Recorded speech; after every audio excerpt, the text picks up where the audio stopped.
Gênesis capítulo 37. E Jacó habitou na terra das peregrinações de seu pai, na terra de Canaã.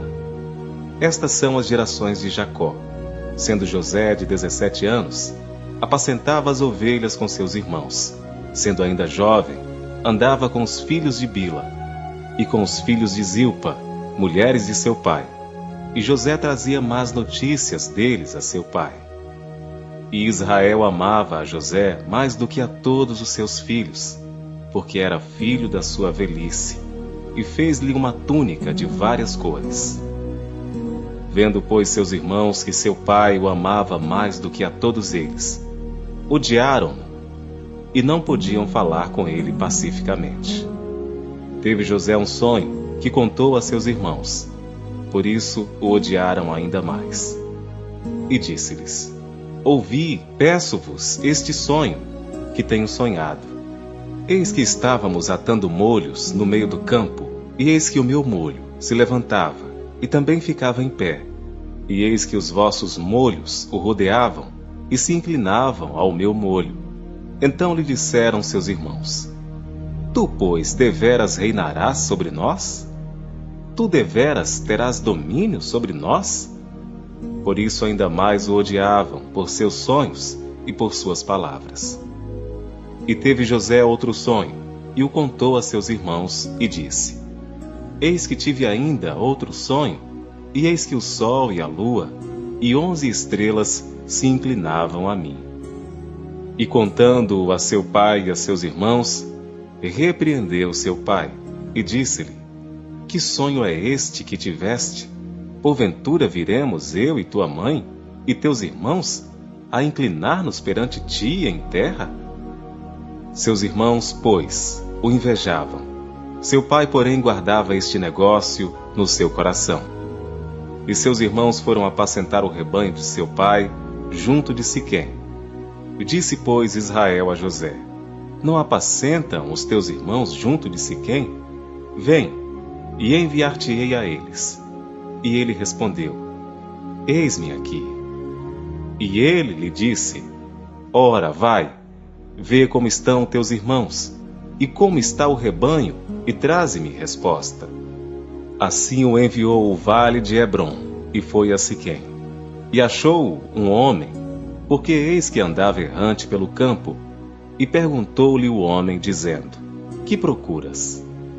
E ele disse: Procuro meus irmãos. Dize-me, peço-te, onde eles apacentam?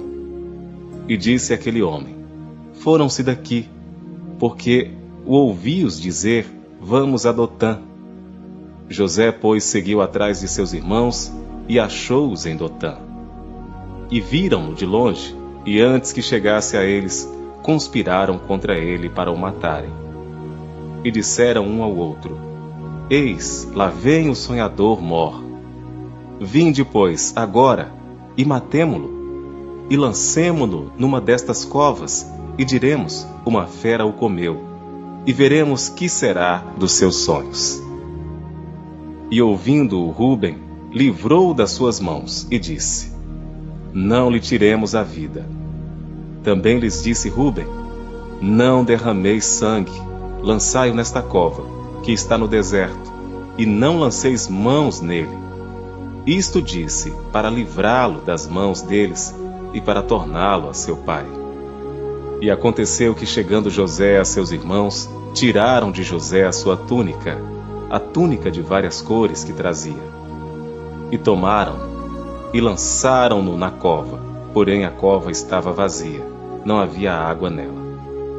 Depois assentaram-se a comer pão, e levantaram seus olhos e olharam, e eis que uma companhia de ismaelitas vinha de Gileade, e seus camelos traziam especiarias, e bálsamo e mirra, e iam levá-los ao Egito. Então Judá disse a seus irmãos: Que proveito haverá que matemos a nosso irmão e escondamos o seu sangue? Vinde, e vendemo-lo a estes ismaelitas, e não seja nossa mão sobre ele, porque ele é nosso irmão, nossa carne. E seus irmãos obedeceram. Passando, pois, os mercadores midianitas, tiraram e alçaram a José da cova. E venderam José por 20 moedas de prata aos ismaelitas, os quais levaram José ao Egito. Voltando, pois, Rúben à cova, eis que José não estava na cova. Então rasgou as suas vestes. E voltou a seus irmãos e disse: O menino não está. E eu, aonde irei? Então tomaram a túnica de José e mataram um cabrito e tingiram a túnica no sangue. E enviaram a túnica de várias cores, mandando levá-la a seu pai.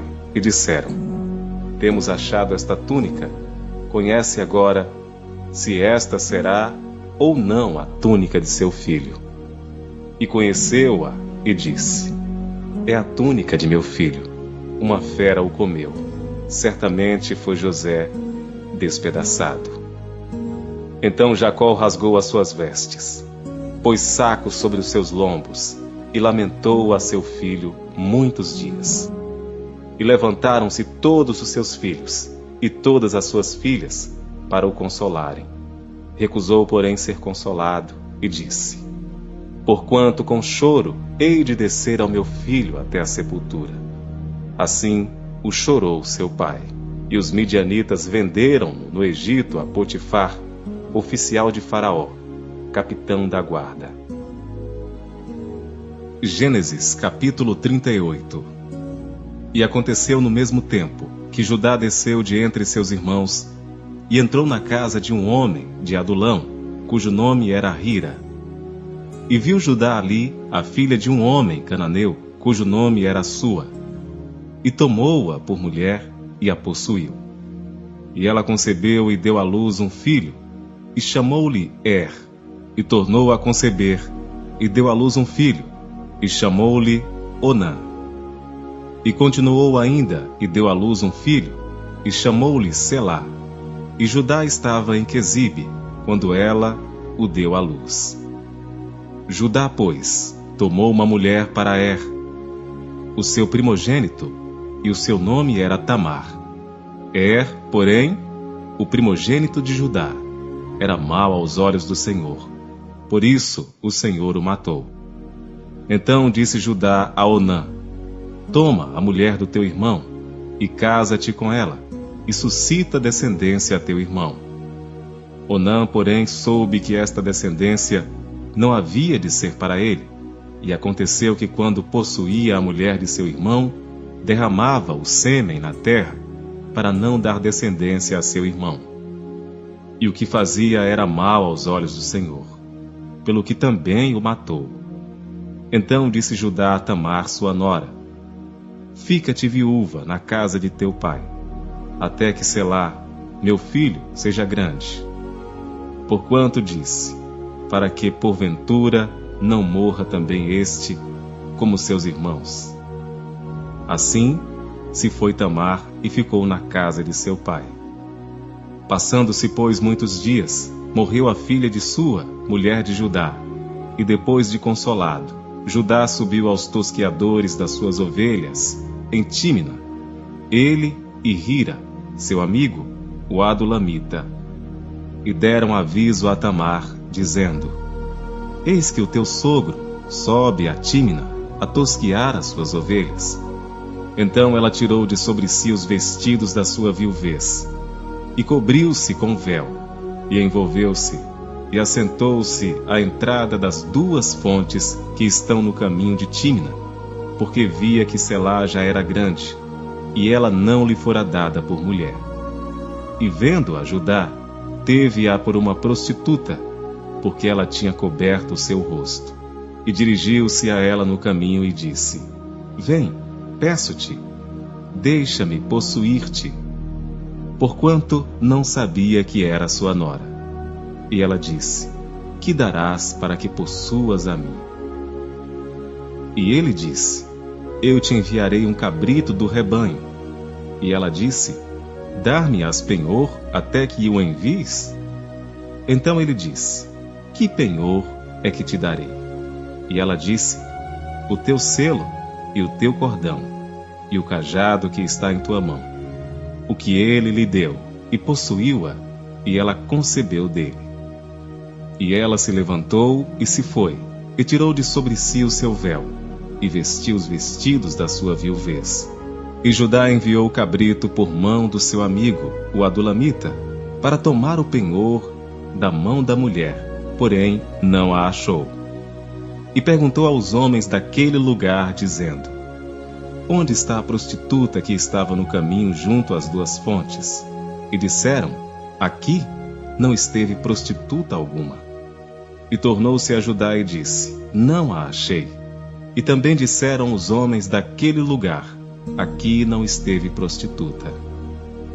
Então disse Judá: Deixa-a ficar com o penhor, para que porventura não caiamos em desprezo. Eis que tenho enviado este cabrito, mas tu não a achaste. E aconteceu que quase 3 meses depois, deram aviso a Judá, dizendo: Tamar, tua nora, adulterou, e eis que está grávida do adultério. Então disse Judá: Tirai-a fora, para que seja queimada. E tirando-a fora, ela mandou dizer a seu sogro: Do homem de quem são estas coisas eu concebi? E ela disse mais: Conhece, peço-te, de quem é este selo, e este cordão, e este cajado?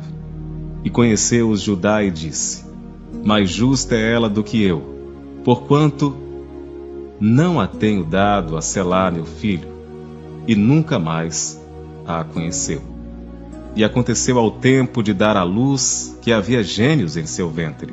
E sucedeu que, dando ela à luz, que um pôs fora a mão, e a parteira tomou-a, e atou em sua mão um fio encarnado, dizendo: Este saiu primeiro.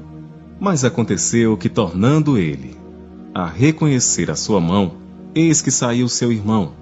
E ela disse: Como tu tens rompido, sobre ti é a rotura. E chamaram-lhe Perez. E depois saiu seu irmão, em cuja mão estava o fio encarnado, e chamaram-lhe Zerá.